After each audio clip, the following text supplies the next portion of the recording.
My name is Ed Lipe, and I am a photographer at Falling Rivers Gallery. Most of my photography, all of my photography is artistic. It usually has a bent towards mechanical or industrial kinds of images. I kind of relate to that more than I do photography of people.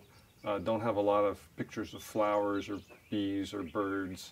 And it's been getting more creative as I've been going, as I've been learning the craft. So if you see a dog in this video, her name's Gidget.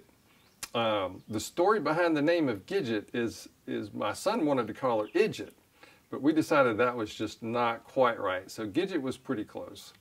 Gidget wandered up in a field about a year ago, found us. Apparently she'd been wandering the neighborhood for a while. We spent about a week or two trying to find the owner and failed, but couldn't take her to the pound and just decided to hang on to her for a while. So while I live on 3 acres, I'm actually living in the middle of about 100 acres that my grandfather used to own and farm when I was growing up. He's of course gone, and he's split that property amongst, right now currently my dad owns part of it, and my 2 cousins own the rest, and my brother owns part of it.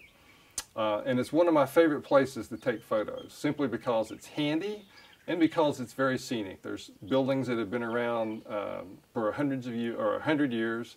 The old farmhouse is still up, although they did some improvements on it a couple of years ago.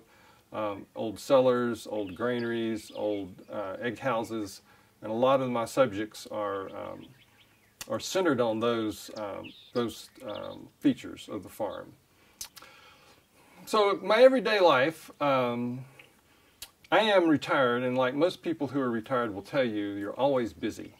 I don't exactly know what happened along the line when all of a sudden not working made my life busier than working, but there's always something to do.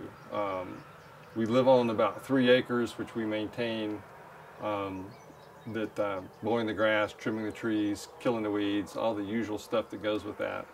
I also have a number of hobbies.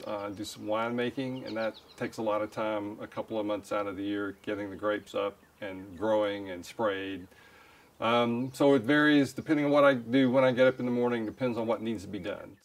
We've taken some really nice overseas vacations the last couple of years. We spent a week and a half in London and Paris, 3 days in London, just kind of seeing the sights.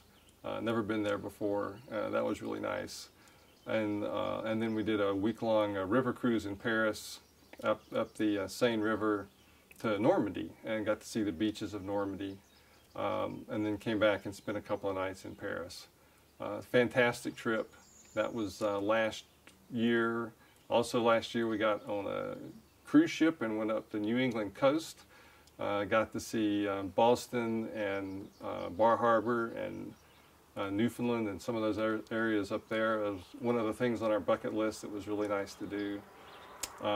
We just got back from a trip to Hilton Head Island, spent a week there with friends, and then stopped in Charleston for a couple of days there as well.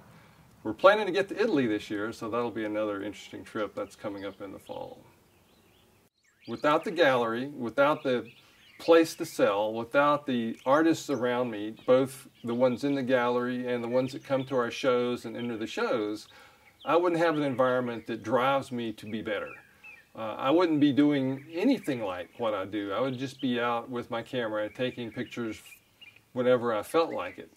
That didn't make me a great artist then. I'm still working on being a great artist. But having that going on, learning so much, having that going on and learning drives the creativity. It gives me an outlet. It makes me appreciate other people's art. It makes me more interested in the art community. I spend more times in other galleries. I spend more time in our gallery. I bring back ideas. I'm sure that other artists are learning from me as much as I learn from them. It's building the community that, and people appreciate it. People in town appreciate it. We've got art at the Agri-Civic Center. We've displayed art at the community college next door. My photographs have been in the Off the Square restaurant. People even commented about how much they enjoyed seeing him there. I've put a couple of photos in City Hall.